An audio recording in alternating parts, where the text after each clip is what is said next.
আসসালামাইকুম গাইস, তোমরা সবাই কেমন আছো? তোমাদের তো আমিও ভালো আছি।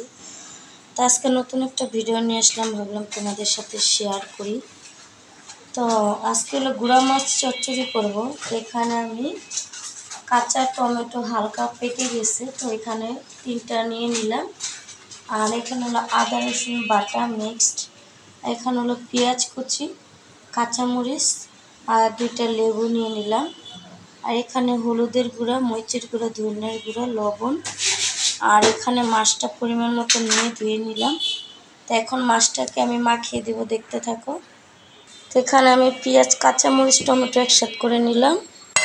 আর এখন দিয়ে দেব মশলাগুলি।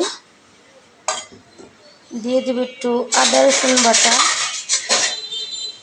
1 চামচ পরিমাণ মতন, আর লবণ দিয়ে দিলাম। সাথে দিয়ে দিব পরিমাণ মতন তেল। তো এখন মাছগুলি দিয়ে একটু মাখিয়ে নেব। গুঁড়া মাছের চচ্চড়ি। আর এখানে দিয়ে দিব একটু লেবুর রস। তো লেবুর রসটা দিলে মাছটা ভালোই লাগে। তো এখন মাছটাকে মাখিয়ে নেব। তো এখন মাছটা মাখিয়ে নিলাম, 5 মিনিটের জন্য রেখে দেব। তো হালকা একটু পানি দিয়ে দিব।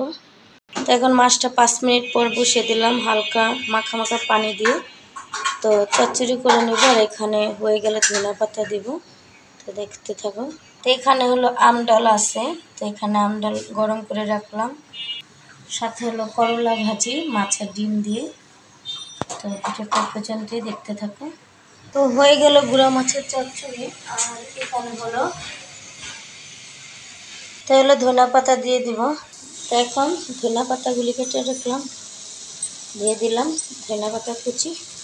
তো হয়ে গেল আমার গুঁড়া মাছের চচ্চড়ি। তো এখন হলো রান্না করা শেষ। এখানে দুপুরে খাবার খাইতে বসে গেলাম। তো এলো করলা ভাজি, মাছ আর ডাল। তো এখানে মাছ গেছি ছোট বোনও। তো এখন বাজে। তো ভিডিওটা এ পর্যন্তই। ভালো লাগে শেয়ার করুন।